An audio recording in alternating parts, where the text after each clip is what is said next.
এতিয়া এই কৃষি কৰ্মতে মই নিজৰ পৰিয়ালক মানে আজি 30-32 বছৰমান হ'ল। তাৰ পৰা মই খেতি কৰিয়ে মানে ঘৰৰ পৰিয়াল চলি আছোঁ। আৰু উদ্যমিতা আঁচনি এইবাৰ আমাৰ হিমন্ত বিশ্ব শৰ্মা আমাৰ CM ছাৰে আমাক দিছিলে মানে গোটেই অসমতে 10 হাজাৰ টকা। মই ছাগলী এটা ল'লোঁ, বাদ বাকী পইচা অলপ আছিল বাচি যোৱা 6-7 হাজাৰ টকা। সেইটো লৈ পেলাই মই এই খেতিত সোমাই দিলোঁ এইটো পইচা। মই বৰ্তমান এতিয়া দাংবডি আছে, বিলাহী আছে আৰু তৰমুজ আছে আৰু বেঙেনা আছে। এইকেইটাই কৰোঁ। কেইমান মানে এনেকৈ মানে 10-12 বিঘামান হ'ব টোটেল। আৰু বেলেগৰ মাটিটো মুড়ি লৈ পেলাই কৰিছোঁ। অকল মোৰ নিজৰ মাটি অলপ কম, বেলেগৰ মাটিও মুড়িত লৈ পেলাই কৰিছোঁ। ইয়াত ধান দিওঁ। এই বছৰ 5 লৈছোঁ, মানে এনেকুৱা দি ফল হৈছে নহয়, মানে ক'ব নালাগে। একদম পুৰা ধুনীয়া প্ৰটেকশ্যন ফল বহুত যথেষ্ট হৈছে, লাগিছে পুৰা। না চৰকাৰৰ পৰা মই একো সুবিধাটো পোৱা নাই বাৰু।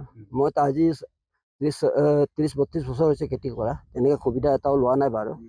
তেনেকুৱা মই ইমান ডাঙৰ খেতিয়কো নহয়, মানে অলপ সৰু সুৰা এটা খেতিয়ক। তেনেকৈ আমি ঘৰৰ পৰিয়াল পোহপাল দিবৰ কাৰণে যথেষ্ট এই খেতি নিৰ্ভৰতে চলি থাকোঁ। খেতি কৰি আমি চলি আছোঁ। আমাৰতো চাকৰি নাই, কোনো নাই। আমি নিবনুৱা ল'ৰা, খেতিতে আমি নিৰ্ভৰ। এতিয়া মোৰ হিচাপত এতিয়া অসমীয়াতকৈ মাটিৰ তলত ধন, নিজে কষ্ট কৰি এনেকৈ খেতি কৰে ন, বাহিৰত যাব নালাগে। উপযুক্ত আমাৰ ইয়াৰ অসমতে মানে বহুত মাটি আছে, বহুত যথেষ্ট পৰিমাণে খেতি ইয়াত কৰিব পাৰে। আপুনি বিলাহী দিব পাৰে, তৰমুজ দিব পাৰে, ইত্যাদি কৰিব পাৰে ইয়াত। আমাৰ বিজেপি চৰকাৰে বহুত মানে দুখীয়াৰ কাৰণে ভগৱান। এতিয়া চাওক, বিজেপি চৰকাৰে দিয়াৰ কাৰণে আমি ইমান খেতি কৰিব পাৰিছোঁ। এতিয়া অৰুণোদয় দিছে আৰু বহুত টকা দিছে চৰকাৰে এতিয়া।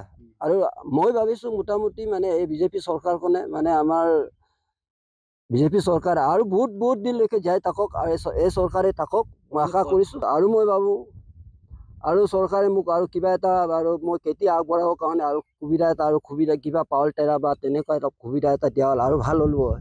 এতিয়া বৰ্তমান চাওক, বিজেপি চৰকাৰে এতিয়া কি দিয়া নাই, গোটেই সম্পূৰ্ণ মানে দুখীয়া ল'ৰা ছোৱালীয়ে এতিয়া 1 টকা ঘুচ নিদিয়াকৈ চাকৰি পাইছে। আৰু বিভিন্ন মানে কামতো যথেষ্ট কৰিছে। এতিয়া ৰাস্তা পদূলি গোটেইখিনি ধুনীয়া হৈ আছে। আগৰ দিনততো তেনেকৈ ৰাস্তাই নাছিল। এতিয়া বৰ্তমান বিজেপি চৰকাৰে মানে ক'ব লাগিব এতিয়া দুখীয়াৰ চৰকাৰ এইটো।